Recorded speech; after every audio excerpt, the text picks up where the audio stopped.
Hi everybody, I just had a few more things that I wanted to add to our discussion or to clarify things that may not have been completely discussed in the last few classes regarding Gentile's taxonomy and your exam on Thursday. So this is in addition to the review that we had for the exam, and I can tell you that what is in this slide presentation will also be on the exam on Thursday. So the first thing that I wanted to do was make sure to define what spatial and temporal factors in the environment are. The term spatial refers to where things are in space. The term temporal refers to the timing of those objects. So consider that in closed skills, there really aren't temporal factors because there aren't moving objects in closed skills. Whereas in open skills, there are temporal factors. For example, the ball is moving towards me and I want to catch it. So I have to either move to where it's going to be or move to where it's going to be and open my glove and catch the ball or receive the ball. Same in soccer. If I'm running down the field and my teammate is dribbling the soccer ball and going to pass it to me, I have to get to the place where the soccer ball is going to be because it's moving in space.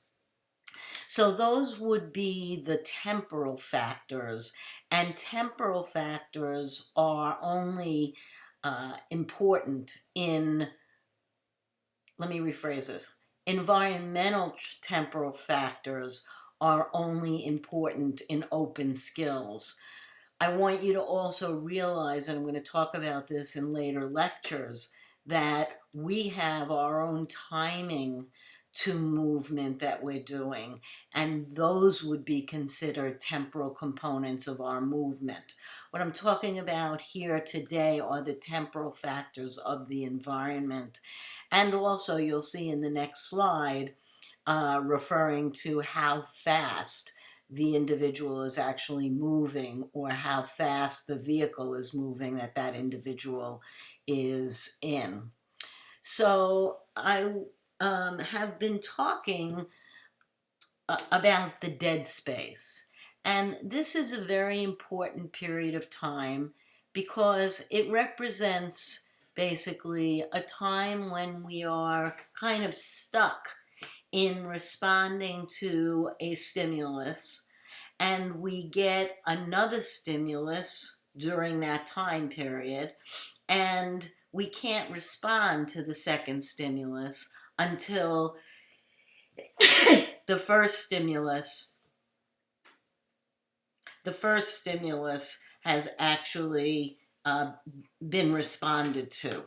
So the dead space is a period of time when we are unable to respond. And if you remember in lecture class several times, I indicated that if a student put his or her foot out in front of me while I was walking up the steps, if there wasn't sufficient time for me to see that foot, to process it, meaning perceive it, make a decision, make an organization of response, then I would not be able to respond to that particular stimulus or secondary task. So think about this. The faster that somebody is going relates to the dead space. So if a person is moving very slowly, she or he may set the visual field in a space that's somewhat close to him or her to be able to pick up information, obviously that's close, but it's going to take some time for that individual to actually get to that place. Whereas a person who's moving quickly, or in a vehicle that's moving quickly, It's important to set the visual field much broader and further because the dead space is actually lengthened.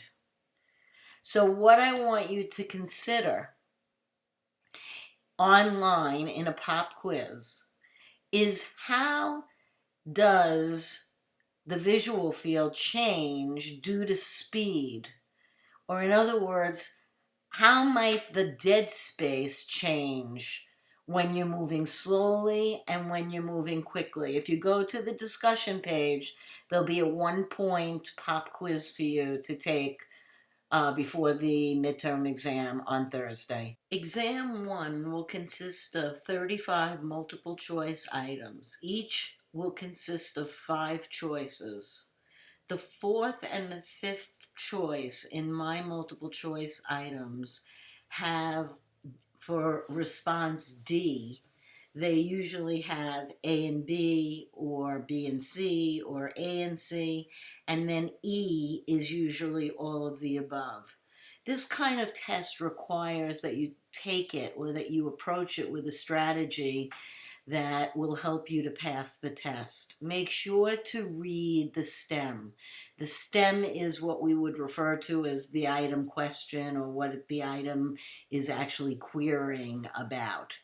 And then you have 5 foils. You should read each of the foils after understanding what the STEM is about. If you think that a foil is accurate, then put a circle around it. If you think it's inaccurate or not meaningful, then put a line through the letter of that choice. Then look at all of the choices and make your decision based upon how many circles you have, rather than just looking for the right words or something that looks familiar to you. This requires recall, so make sure that you are prepared for the test, and it is an objective test with 35 multiple choice items. You have to bring a T&E 200, the standardized answer sheet, to the exam. Make sure that the answer sheet is completely filled in with your name and your ID. If it requires what class we're in and what the number for our class is, please be sure to put all of that information on the T&E 200 before coming to class. This way you can use your time to take the test. The T&E 200 will work best if you use a pencil that's a number 2 pencil, and make sure that if you erase, that the area is clean of the erasure and also as clear as possible where you've erased, and also as dark as possible and complete as possible for the letter of the correct choice. I'll see you on Thursday, everybody. I hope you have a great day.